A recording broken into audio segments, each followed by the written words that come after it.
Today, we are going to peel back the curtain on something we all think we know like the back of our hand. Cartoons. I mean, just think about it for a second. Those Saturday mornings glued to the TV, or the first time a movie on the big screen just completely blew you away. These characters, they're practically part of our lives, right?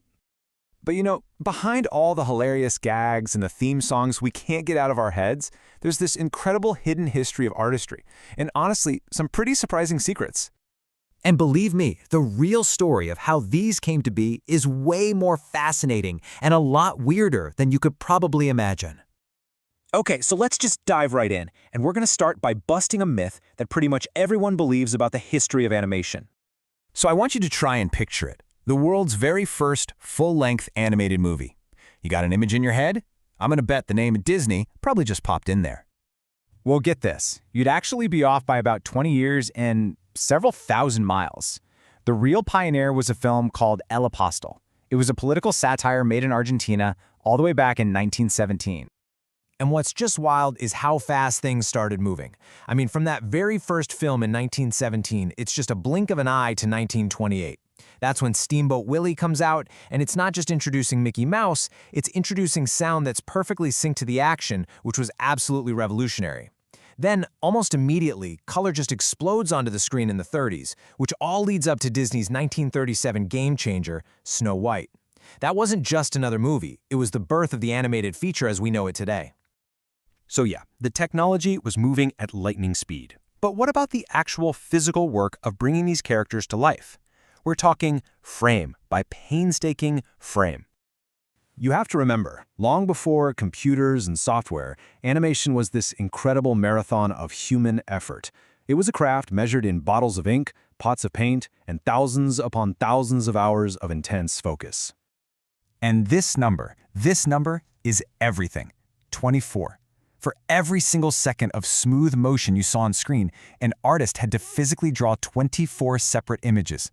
Think about that. Not for a minute of film, for 1 second. Now try to do the math for an entire movie. The scale of the work is just mind-boggling. So when you're staring down a mountain of work that huge, you have to get creative. You just have to. So animators became these absolute masters of efficiency, always finding these clever little shortcuts to save time without wrecking the quality. And here it is, one of their most brilliant tricks, one you've seen a million times and probably never even noticed. See, giving a character 4 fingers wasn't just some random style choice. It was a strategy. That one missing finger, when you multiply it by thousands and thousands of drawings, saved an unbelievable amount of time and labor. It was faster to draw, it was easier to animate, and frankly, it just looked a little cleaner and less cluttered on screen. It's genius when you think about it.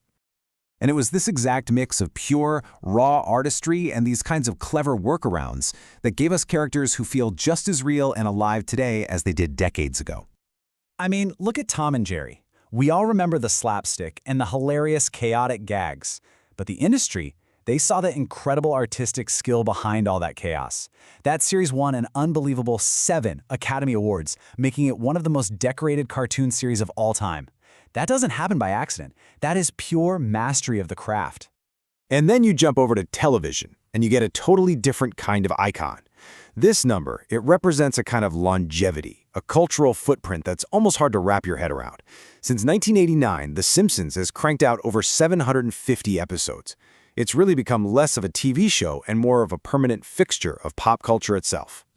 But the very foundation of how all those classics were made, the paper, the ink, the painted cells, all of it was about to be completely turned on its head by the digital age.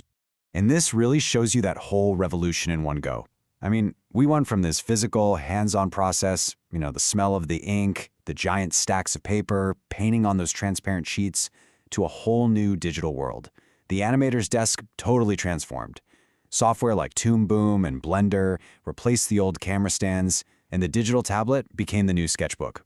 The heart of the art form was still there, but the tools, they were completely reborn. And when your tools change that dramatically, it's not just how you tell stories that changes, it's what stories you can tell. The digital revolution just blew the doors wide open. Studios like Pixar, DreamWorks, and of course the incredible Studio Ghibli, they have proven without a single doubt that animation is one of the most powerful and profound ways to tell a story, period. They use it to explore things like grief and joy and all the complicated stuff about being human in ways that can just hit you right in the heart, whether you're 8 years old or 80. It's just not for kids anymore. It's for all of us. So from a nearly forgotten film in 1917, through the painstaking art of drawing 24 frames for a single second, all the way to the digital epics we see today, the story of animation has been one of constant, brilliant reinvention.